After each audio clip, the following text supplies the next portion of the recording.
ये जो नाम पोस्ट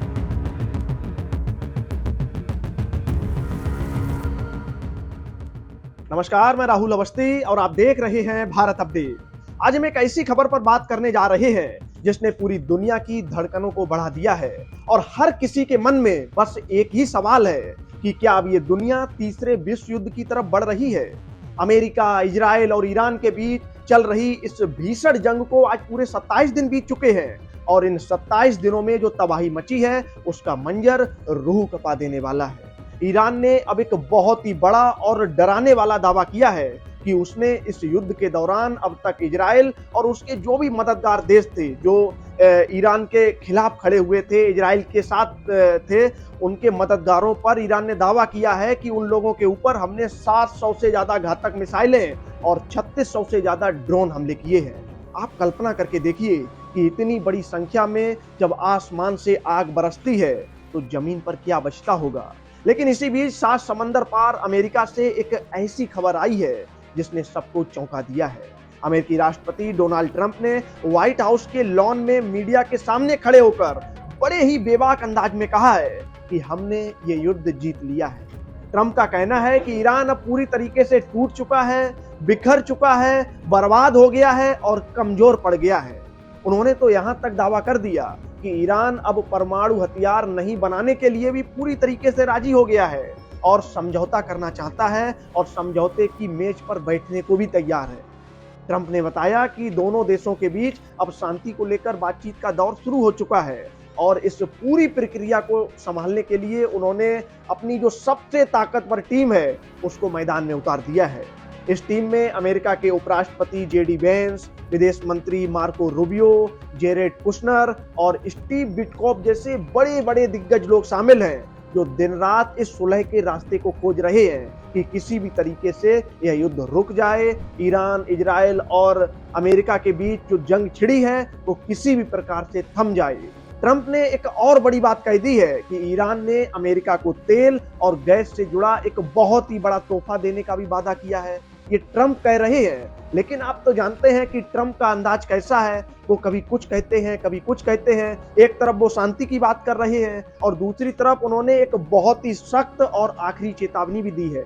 उन्होंने साफ शब्दों में कहा है कि अगर अगले 5 दिनों के भीतर ये बातचीत किसी नतीजे पर नहीं पहुंची तो ईरान के जो पावर प्लांट्स हैं, यानी कि जो उनके बिजली घर हैं, उन पर फिर से जोरदार हमला किया जाएगा कि वहां सब कुछ ठप हो जाएगा।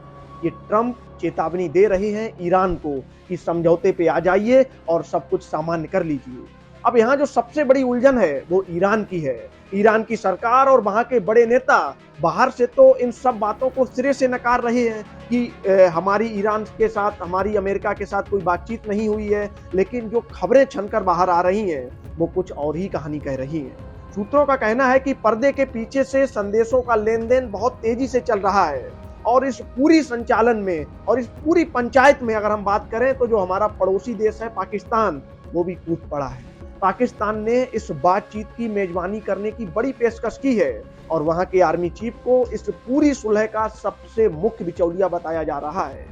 अब एक तरफ जहां शांति की ये मीठी मीठी बातें हो रही हैं, वहीं दूसरी तरफ हकीकत क्या है, जमीन पर अभी भी खून खराबा और धमाके रुकने का नाम नहीं ले रहे हैं। आप सोच कर देखिए कि वहां का क्या हाल होगा।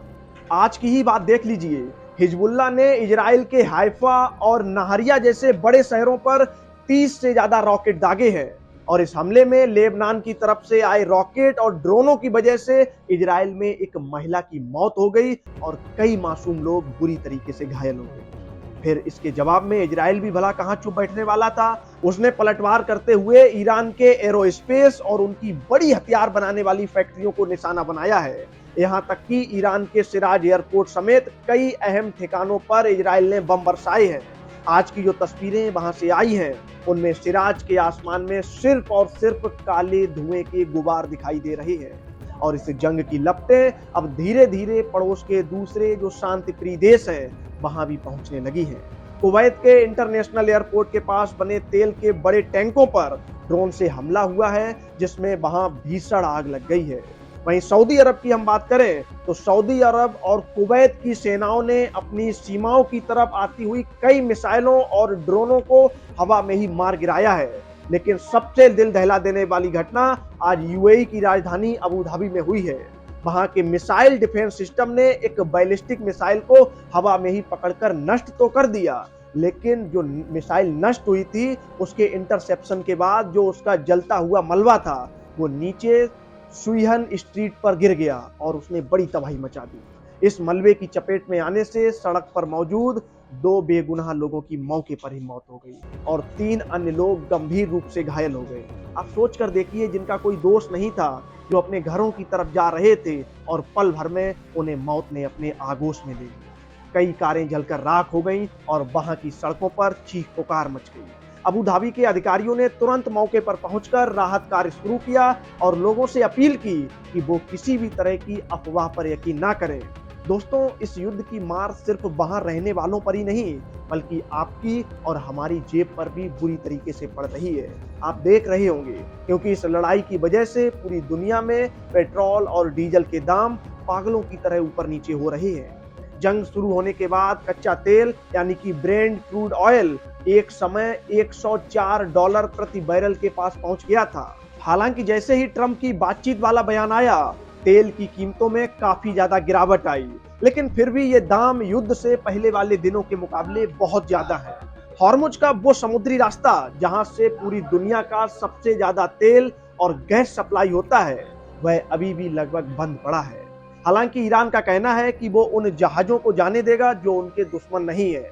ये ईरान दावा कर रहा है कि वो रास्ता हमने केवल उन लोगों के लिए बंद किया है जो ईरान के दुश्मन हैं, जो ईरान को खत्म करना चाहते हैं, जो ईरान की सत्ता को हटाना चाहते हैं, जो ईरान के लोगों का अहित करना चाहते हैं। अब सवाल ये उठता है कि इस पूरी आग के बीच हमारा भारत कहां खड़ा है।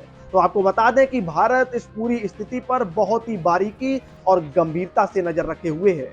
प्रधानमंत्री नरेंद्र मोदी ने खुद राष्ट्रपति ट्रंप को फोन किया और उनसे लंबी बातचीत की है। पीएम मोदी ने अपील की है कि इस इलाके में जल्द से जल्द शांति बहाल की जाए और हॉर्मुज के रास्ते को पूरी तरीके से खुला और सुरक्षित रखा जाए। भारत की सबसे बड़ी चिंता अपनी ऊर्जा सुरक्षा, तेल की सप्लाई और वहां काम कर रहे लाखों भारतीयों की जान को लेकर है। हमारे विदेश मंत्री एस जयशंकर भी इस वक्त फ्रांस पहुंच चुके हैं, जहां वो G7 देशों के विदेश मंत्रियों के साथ बैठक कर रहे हैं और इस मीटिंग का सबसे बड़ा जो मुद्दा है वो भी यही है कि कैसे इस समुद्री रास्ते को सुरक्षित रखा जाए ताकि दुनिया भर में तेल और गैस की किल्लत ना हो और व्यापार चलता रहे। लेकिन इन सब कोशिशों के बीच ईरान की तरफ से फिर से एक नई और खतरनाक धमकी आई है। ईरान के सैन्य सूत्रों ने चेतावनी दी है कि अगर किसी ने भी उनके द्वीपों पर कब्जा करने की कोशिश की या वहां जमीन से हमला किया तो ईरान दूसरे मोर्चे पर ऐसे हमले करेगा जिसकी किसी ने कल्पना भी नहीं की होगी। ईरान के संसद स्पीकर ने तो यहां तक कह दिया कि उनकी सेनाएं हर हरकत पर नजर रख रही हैं और वो किसी भी क्षेत्रीय देश को बख्शेंगे नहीं अगर उन्होंने दुश्मनों की मदद की। अब तक के आंकड़ों की अगर हम बात करें तो इस जंग में ईरान में 1500 से ज्यादा और लेबनान में 1000 से ज्यादा लोग अपनी जान गंवा चुके हैं। अमेरिका ने भी मिडिल ईस्ट के इस इलाके में अपने 2000 और अतिरिक्त सैनिक भेजने का फैसला कर लिया है, जिससे ये साफ जाहिर होता है कि शांति की डगर अभी बहुत ज्यादा मुश्किल और लंबी है। अब पूरी दुनिया की नजरें ट्रंप की दी हुई उस 5 दिन की मोहलत पर टिकी हैं। क्या ये 5 दिन वाकई में कोई चमत्कार करेंगे और शांति लेकर आएंगे, या फिर ये सिर्फ एक बड़े तूफान से पहले की खामोशी है? ये तो आने वाला वक्त ही बताएगा, लेकिन फिलहाल पूरी दुनिया खौफ के साए में जी रही है। इस पूरे युद्ध में क्या होगा इसकी हम अपडेट आपको देते रहेंगे। तब तक के लिए नमस्कार।